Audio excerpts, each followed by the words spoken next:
you're using AI to make better decisions, and decisions precede purchase behaviors. And so if you're helping your buyer make better decisions, which is always what they wanted to be able to do, because that's how they advance their career, their bonuses, their promotions, and feed their families and their ego and whatever it is, that is what this is going to help you do. And you're going to move into high levels of relevancy with your buyer, because you're going to be able to help them make far better quality decisions in a shorter space of time. You're listening to the Sales Today podcast, and I'm your host, Fred Copestake. On this podcast, we explore how sales professionals can develop a modern approach to winning business, the application of virtual selling techniques, how to create meaningful business relationships, and much more. Why not take our free collaborative selling scorecard to see how your sales approach suits today's environment? You'll find a link in the show notes. And welcome to this episode of the Sales Today podcast, where I'm delighted to be joined again by Moeed Amin. I say again, Moeed's a repeat guest, but not even just a repeat guest who's been on once before. We recorded a series together, Trust or Bust. So it's really cool to have Moeed back, because sales has moved on since then. I'm not saying trust isn't important, it's still very important, but there's more things that we have to consider. So Moeed, before I go on and get all excited about the fact you're back, welcome again. Thank you, Fred. It's great to be back. And yeah, a lot has changed since we last spoke. So we probably have a lot to discuss for sure. We do, but I'm going to go back to something that you said the very first time we spoke, which was about salespeople being discourteous and dishonest. I went, oh, that's a bit harsh. And what Moeed was saying is that if salespeople don't do their prep right and they turn up not ready to add value and have a decent conversation, they are being discourteous and dishonest. And well, I had to agree, because it's right. So I suspect your opinion hasn't changed on that at all, has it? Not one bit, no. In fact, would it be fair to say, because I've been looking at all the stuff you've been doing lately, that there is even less of an excuse for it, and less of an excuse not to have done it really, really, really well because of some of the developments since we last spoke?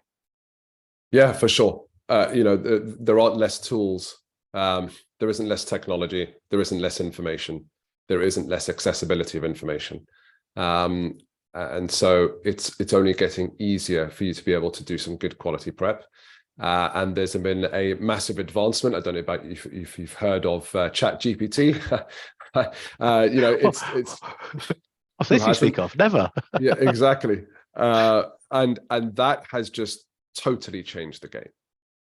And I don't say that lightly. It's completely changed the game. And we can talk more about it, but it's basically, it's given that little extra that you didn't get from the internet before, which is disproportionately powerful now.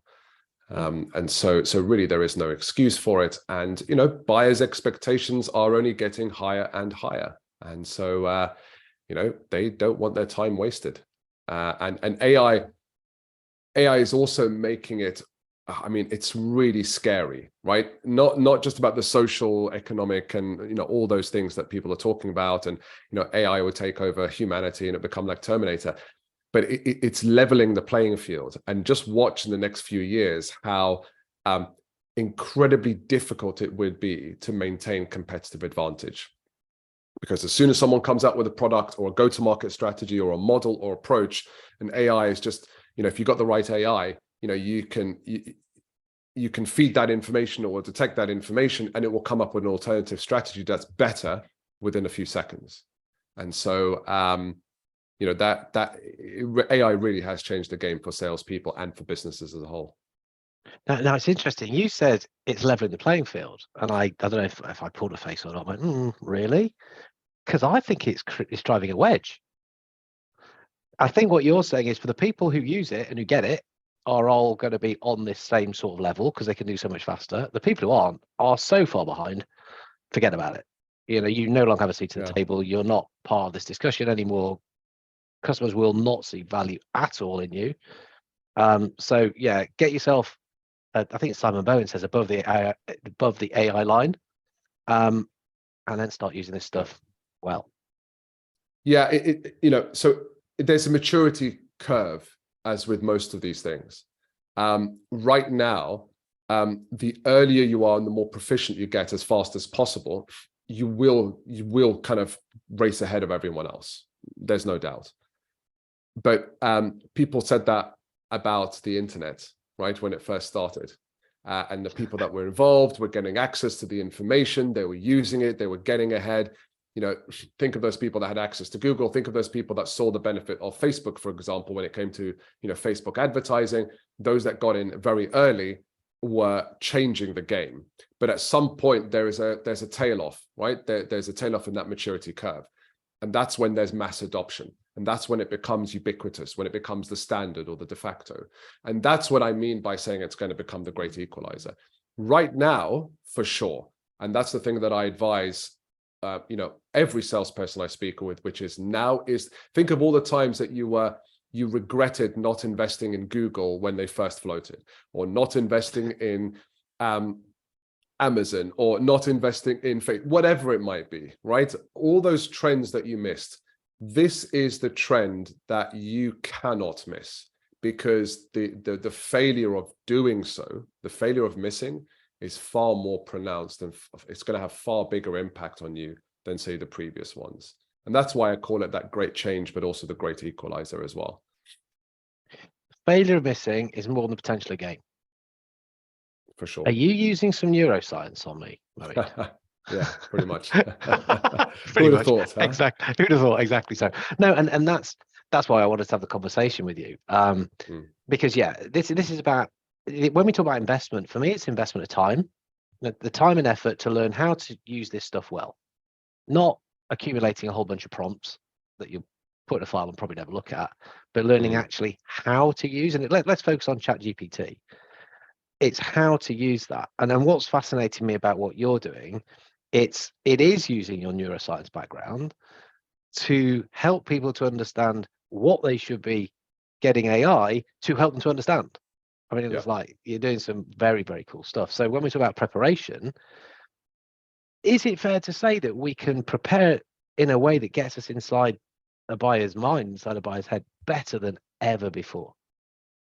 So here's the thing that really excites me about ChatGPT and other, because ChatGPT is not the only AI tool that I'm using. I'm using various others, by the way, for different things. Let's use a great example. We all know, or at least those of us who are in the know, we know that AI or ChatGPT, sorry, can be used to create code for something, right? I want to be able to do X, Y, and Z, and it has to integrate with this, and this. Write me a code that will enable me to do that, right? We're all familiar with that. But I have no coding experience. So I have no idea whether it's accurate. And I also have no idea on the most valuable part now, which is how do I apply this? And that's the part that's really exciting. Because before, one of the most common questions someone gets, when you do training or you've acquired a piece of information about something, right? Or someone says, this is the way that the market trend is going, right? Or this is the way that buyers trends are going, or the chemicals industry, or the technology, whatever it might be. You've acquired that information. The first question people ask themselves is, okay, what do I do with this? How do I apply this? Well, AI has now created a means for you to be able to do that part. And that part is the power, because knowledge is not power, it's potential power. How you use the information becomes power. And AI, imagine all of that as a spectrum, which is, I need to find all the information. I need to validate the information, right? And assess whether it's good quality information, which involves me having to look at the source of information. Do they have an ulterior motive or an agenda? You've got to validate whether it's real, whether it's quality, right? Then you've got to assimilate that information and kind of make sense of it. Then you've got to apply that information. Well, ChatGPT, that hard part at the beginning, which is at the end, sorry, which is applying the information, it's basically squashed that. And so now, not only can I feed, and we haven't got to the stage yet where ChatGPT is drawing on, or AI is drawing on real information in real time, at least not publicly available AI. But what I can do is I can create prompts with a templated prompt that will feed in the information based upon the current in trends, for example, so macroeconomic prompts or whatever it might be. And then I can ask it, what does this mean if I'm going to be speaking to this person? And then I can ask it some amazing things, which is, I want you to imagine you're this person. Here is all the background information that I have on this individual, right? They're this age, gender, experience, job role, family life, all these kind of things. They're likely facing this, this, and this. Their company's going through this, which means that their responsibility is. I'm giving it all the information. And then I'm going to ask it, right, I want you to now play the role of that CFO. And I want you to answer my requests, I want you to answer my questions, respond to my statements as if we're having a sales meeting. And I want you just to give me, just to tell me how this person would respond. So now I can do a 3-hour prep in 30 minutes. And not only that, the same level of quality, if not more. And so that is the thing that is so powerful about AI. And so going back to your original question, I can't do that without one thing which is really important, which is existing domain knowledge. Just as I can't ask it to create code because I have no idea about code, I can't ask it good quality questions about sales if I have no idea around sales, if I don't have that elevated understanding of sales and the buyer's perception and the psychology and the neuroscience behind that. And so that's where these lists of prompts just don't work, because there's no context. And context is absolutely vital for how you make sense of your world. Think about hot and cold, right? Night and day, good and evil, big and small. You can't know one without the other. Your brain just can't conceive the meaning of one without knowing the meaning of the other. It needs that for comparison. And that's how you understand things like hunger, anger, frustration, joy, hope, love. You know those things because you know the other side to it. And so that is why these lists of prompts are just absolute rubbish, because it's not giving you the important element of context, and there's no iterative element to how you're creating it. If someone gives you a list of prompts and you just use those prompts, well, how do you then apply that? How are you going to understand what information it's giving you? And you might think, well, hang on a second, that may, how do you know it's accurate? Because it's not going to be accurate. You have to fact check it. You have to proofread it. You've got to figure out and look at that and say, okay, well, is that actually accurate, or is there a mistake here? And if there's a mistake, well, how do I iterate the prompt in order to get the most out of AI? So what people are giving them is just force feeding the kind of information. They're giving them the fish, but not teaching them how to fish. Yeah, whatever prompt you use. And I mean, there are some great ones, and I've had to play with some of the stuff I've seen. Oh yeah, no doubt. And you look at the stuff there, but you have to run that human eye over it, don't you? And go, oh, pretty cool. Oh, I never knew that. That just looks wrong, that piece. I don't think that is correct. Why? Because I actually know this word, I know that. So I think it might be making stuff up here. Yeah, or critique the prompt, because it could be something in the language, because the AI is very specific, right? So whatever you ask it, it's going to take that literally and use it. But it may be that you are not expressing yourself correctly as well in that prompt. And how do you know that the other person that created that prompt wasn't thinking about something else and they had their own perspective, right? And how maybe they used the wrong words as well, right? So I'm not saying the list of prompts is not valuable. I'm just saying it'll only take you to a certain point. And that point can be quite low, actually. Yeah.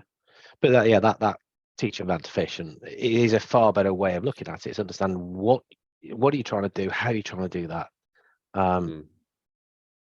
Yeah, I like that. Just a little aside before we kind of go more depth on that, and it could be me just being a little bit strange, but when I listen to how I explain this, when I talk to an AI, I do actually try to think of it as a person, to put the right kind of language, the right kind of prompt in. Though I don't know if that means that there's something incredibly wrong with me, or you're going to go, that's probably why you're getting some decent stuff out of it, because you are thinking about what you're trying to get out. And if that was a person, you would ask that question to get that level of response from them. So yeah, short question, like, am I nuts or am I doing a good thing?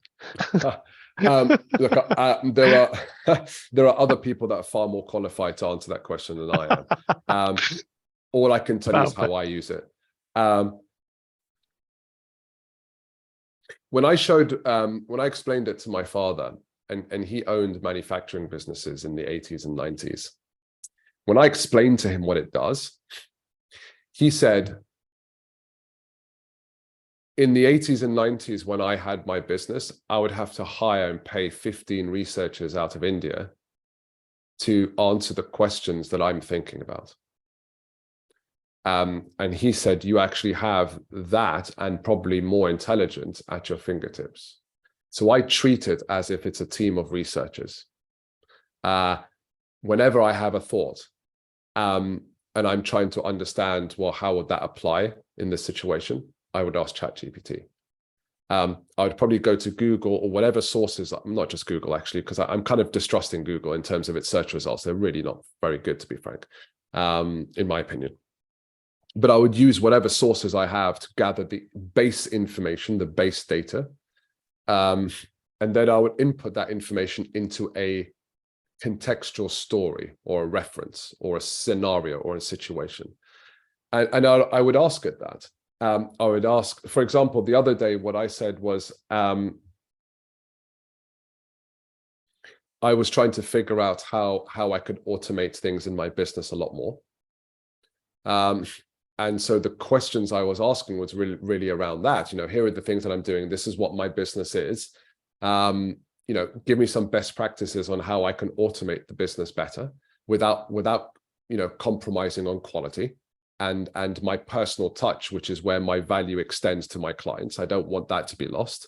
But where are the things that I can become more efficient in and maybe automate more? Where are the things that are sinking my time that at some point I'm going to want to have to look into? And so whenever I have these kind of thoughts where I'm trying to improve my performance, I would ask it. And so I treat it, I don't know if I treat it as a human being, but I do treat it as a massively valuable source of information. So in the past, I might have to have hired a few people to go and figure it out or pay a lot of money to an expert to figure it out. Now, I don't have to pay that money to the expert just yet. I can go and figure out and do the basics at least. Maybe the kind of medium level advancements. So that's how I treat it. Yeah. I like that, team of researchers. And they're just thinking how you're asking it. And I guess that's again, for me, again, to only speak from my experience, is rather that is the prompt that you use for that. It's, well, I know what I'm trying to achieve here. And I asked that last time and it's pretty good. So I could ask that. Or actually, I feel like asking it like this. And like I might do in a sales conversation. I know the gist of what I'm trying to do, but I'll just phrase it slightly differently. Why? Because that's what I feel is the right thing to do in this instance with this person in front of me. But I feel like doing it today, so I'll ask it like that. And again, it might come back differently. And okay. So I've not only learned the stuff that I asked it, I've also learned myself how to use it. So exactly. I think that's the way we would encourage people to start to use it, is like, learn how to fish. Well, I mean, you can try. I mean, what you just said is great, right? So absolutely agree with you. The other thing that I've been using a lot more is, if I'm not sure of what questions to ask, well, I just give it the situation and I ask it. Imagine you're me.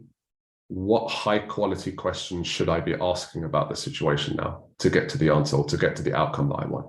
So even when you're struggling for the answer, or you're struggling for the types of questions you want to ask it, well, ask ChatGPT what questions it should be asking you, right? Or should be asking yourself. You are limited by only two things. You are limited by your creativity and your level of curiosity. That is it. That's really it. And so, who would have thought you can ask ChatGPT to tell you what better questions I should be asking. And then when it gives me the questions I should be asking, then I ask it, now answer those questions for me. And then when it answers those questions, it's now given, say, five answers. Then you say, okay, what additional questions does your answers present? What questions should I be asking about the answers you gave me now?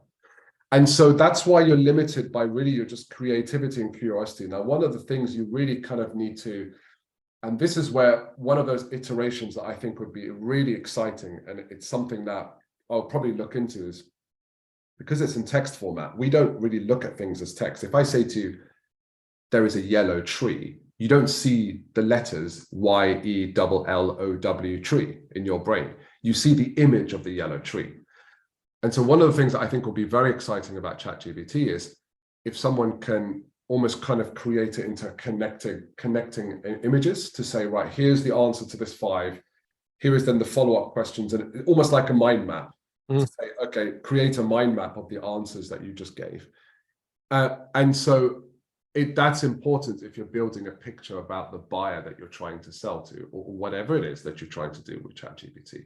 And that's why the fundamental understanding of not just neuroscience, but just psychology and the domain that you're talking about is also very important. Yeah, so again, if I've understood this right, so because of how it works, we are kind of in sequential thinking. Yeah. Yes. Whereas what you're saying is if we can take it into radiant thinking, which is actually what it's using behind the scenes, give us it back like that. So that's how we work. That's why we asked you to work like this. Yeah, kind of going full circle. Yeah. Enough dots create a picture. And the way that, and the way that's why I talk about questioning and diagnosis, and because it's no longer, so someone asked me this question and was talking to me about it, so I'll give you my thoughts on this. They said, well, what does this do to the discovery process? And I said, there won't be a discovery process after a while. There will be just a validation process. And so that, there might be a very small discovery process, don't get me wrong, but at some point we're going to get into a more validation process with the buyer. And that's a great thing, because what will happen is enough dots creates a picture. However, you rearrange those dots into different positions, creates a very different picture.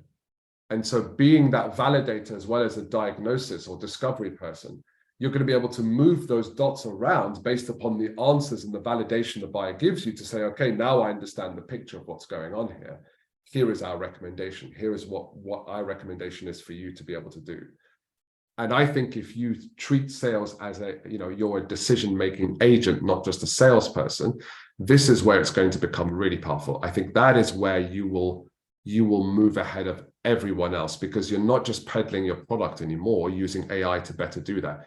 You're using AI to make better decisions, and decisions precede purchase behaviors.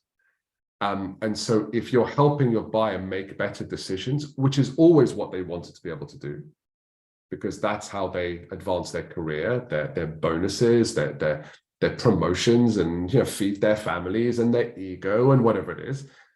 That is what this is going to help you do. And you're going to move into high levels of relevancy with your buyer, because you're going to be able to help them make far better quality decisions in a shorter space of time. Yeah, so thinking about these numbers that people have thrown about, which is that salespeople only spend 17% of their time with customers because the customer journey has changed, et cetera, et cetera, et cetera. What you're saying is, well, just forget about that. Don't even play that game anymore. Is you can spend as much time as you want, because if you're working out the stuff that they should be thinking about or could be thinking about, building that hypothesis, you can go right back to the start before they've even started thinking about stuff, kick off the thinking together, and now merrily going along, having positioned yourself as a sense maker, a decision making agent, working through this stuff, collaborative style, no one gets a look in.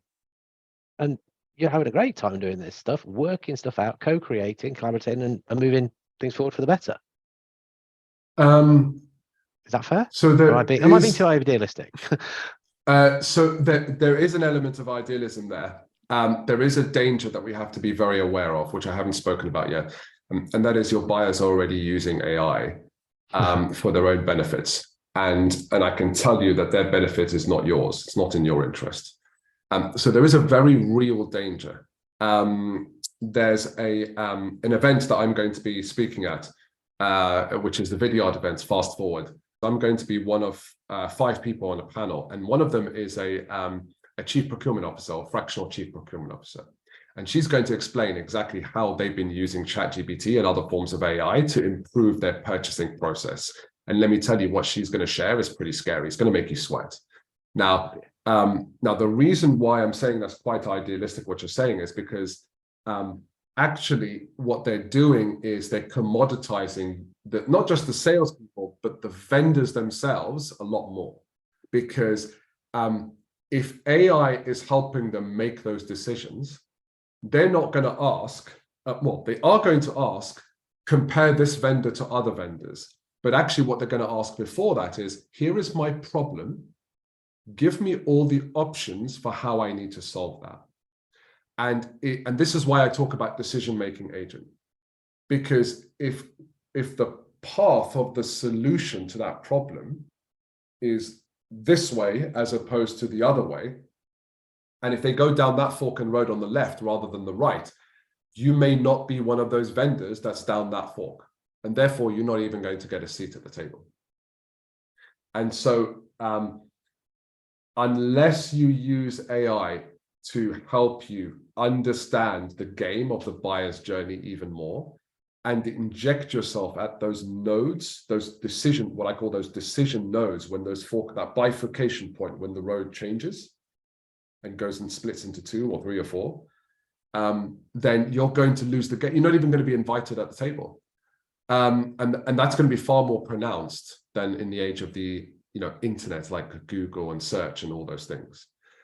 So you need to understand that buyer's journey even more. You need to understand where they're learning from. You need to understand the problems that are happening. In fact, my advice to salespeople is understand the problems that are going to be occurring in 18 to 24 months' time. Because if you can help them see around corners, then you've positioned yourself as a highly trustworthy and knowledgeable person that they should really be speaking with. And you will own where that bifurcation point happens, and you'll also own which path they take, or more likely to. And so I agree with you that we can do that, but that's only if we understand the full picture and the risks and the problems that can occur here, because AI will take that power away from you. Scary way to start to round up. but true, but true. Yeah. So if we try and summarize what we're saying, then is that here and now, today, recording, if somebody's listening to this and not using AI, or let's even ChatGPT, let's just use that as a particular instance, Sure. in any way, shape, or form, you're already behind. You have already fallen way behind, not even just behind, way behind. There's other people are doing it who are inside buyer's mind, they're understanding them better, they're having better conversations because they know that person really, really, really well. And better outreach process as well. You can become a one-man army, right? Or one-woman army, right? It's not just the quality of the conversation, but it's the way you are going about having those conversations as well. So email versus call, whatever it might be, you can automate and improve that process a lot more. Yeah. So that's just basic. Use them to research, understand. I mean, the little acronym I use is RAPID. Understand their role, what's their aim, what's pressures they're under, impacts of that, what dreams do they have? Right. Minimum, table stakes. Then what we're saying is, but even if you're not getting into the habit of using AI to enhance your thinking, you're not as smart now. And actually, people who are probably literally not as smart as you, using IQ or whatever, are, because they've enhanced their intelligence artificially, or augmented, or whatever word you want to use. But the next level then is, if you're very serious about this, then you're taking this, you're using it to understand your buyer better. But we talk about perspectives in sales. So it's understanding the buyer's perspective, how are they using this stuff, so that you can then start to use that intelligence that you've developed, use of AI intelligence, to align with that and to keep yourself relevant moving forward. I think if I understand those as kind of the 3 levels of operations that we need to understand. Yeah, absolutely. I mean, the takeaway here is get started on using it as frequently as possible, and really kind of weave it into your day-to-day.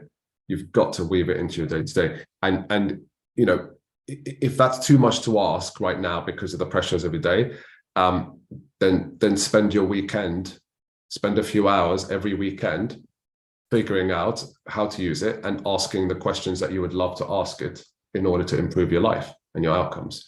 You've got to do that. Interesting you say to improve your life. So just when you're saying use it day to day, just mess about with it to understand it better. So even if you're not using it for sales, it's just kind of questions that you've got. I don't know, about your fancy football, or about kind of recipes, or things, just to see what it can do and how you get better at doing it. ideally relate it back into professional life, but just get on board, is what you're saying. Well, I mean, you get, I mean, my perspective is improve your professional life and career, and you improve your life as a whole, because that's one of the critical pillars of your life anyway, right? So that's why I say that. But yes, you can expand it to other things like your nutrition. I hesitate on nutrition and things like that, actually, because you shouldn't take advice from it just yet, because nutrition and health is a very personal thing, right? And what I mean by that is biologically and scientifically personal, not just psychologically personal, personal towards my preferences. No. Biologically, every body is completely different. Therefore, there is no one kind of story or ubiquitous element to things on life anyway. So nutrition is a bad example, but yes, there are other aspects in your life it can be used. But improve your career, improve your earning, and you improve your life, right? Or you at least improve one pillar of your life. So that's why I say that. But yeah, if it makes it easier to start with, say, casual things that you're doing in non-work related aspects of your life, then by all means, but get started, get using it, get familiar with it. I use it on average between 1 and 3 hours a day, and I have been doing so since December. And so, now I look to that more than, say, what I may have done in other sources. So it's an intricate part of my day. Just to give you an example, buying a property, real estate, buying a house, relationship with real estate in the UK is incredibly frustrating. I mean, if you want to look at bad sales behavior, really look at real estate industry, I'm sorry to say. But they sent me a form in order to fill out to make an offer. And as I was filling it, I thought, well, why am I filling out this form on my own? Why am I thinking about it? I put all the details in to ChatGPT, and I mean the scenario, our financial situation, the macroeconomic situation, the house, the location of the house, comp plans, i.e. comparables of the house to other houses, how much it is per square foot. I put all that information in there, and then I put the form and I said, I want to make an offer of this much. How would you structure my answers in a way that gives the offer, but doesn't alienate them from us having a conversation about the offer? So it doesn't just kick us out of the situation. It's close enough to maybe what will be nice for them and for me, and keeping the dialogue open. How would you answer that? And so that's how I used it. What I find so interesting is that you are using it for this. Intelligent bloke, degree in neuroscience, in how people think, trained in sales, trained in asking questions, communicate on a regular basis, own podcasts, speak on webinars, all this sort of stuff. And you're going, yeah, mate, and I use it to get better. So Yeah, anybody who's saying, oh no, I'm really good at this stuff already, it's you're missing a trick. No, why wouldn't you get additional help and advice? That's how I see it. It's an additional source of very quick access to very intelligent advice. Right? Because of the sheer volume of data that it's dealing with, that I cannot hope but compute and with myself, right? Not in that same way, that's kind of logical way. So it's just a source of information. I may not use the answer, but it will get me some form of additional answers very quickly. So I'll say, well, no, didn't like that. That wasn't really my style of voice. Or it might give me 10 ideas, 9 of which I already know, but that one idea that's given me that's new, I would say, well, that's actually really interesting. I didn't even think of that. And now it's just enhanced my approach, right? That's how you need to think about it. And people say, oh, it's just going to make us dumber. No, people said that about the internet, actually, when it first started. Yeah, we're going to be dumber. We're not going to be critical thinking, etc. And some parts, that is the case. Don't get me wrong. But, when you look at the answers it gives you and you actually use it to learn, you will become a lot smarter, because now you're going to probably remember those things it's telling you, and remember the additional information it's giving you that you wouldn't have thought of before. And you're going to view, well, how is it giving me the answer? How is it structuring this article that I'm trying to write? What can I learn from the way it's structured that? And how can that improve my process later on? So yeah, I am using it for that, because it's an additional valuable tool. Brilliant. And then you are talking a lot about this, you're producing a lot of stuff around this, clearly doing that conference as well. How do people get in touch with you, Moeed? Yeah, really simply. So you can contact me on LinkedIn. I'm always there. So /Moeed Amin. You can check out my website. There's a lot of stuff that we're doing there. If you want to speak to me about any of the programs, or just want to get my ideas on how you would view a situation that you're currently in when it comes to sales or persuasion or your business, if you're a founder, then head over to proverbialdoor.com.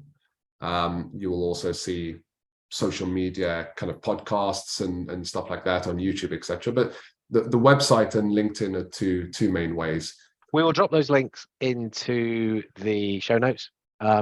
As ever, brilliant to chat. A lot of food for thought. Thank you so much for coming along. And my pleasure. Yeah, I'll look forward to our next episode. I'm sure there'll be one pretty soon. Absolutely. No, thank you, Fred, for inviting me again, and pleasure speaking with you as always. Thank you for listening to the Sales Today podcast with me, your host, Fred Copestake. I hope you've enjoyed what you heard today. If you did, please get in touch and hit subscribe. And remember, you can take the Collaborative Selling Scorecard for free to check out how your sales approach works in today's environment. You'll find it in the show notes.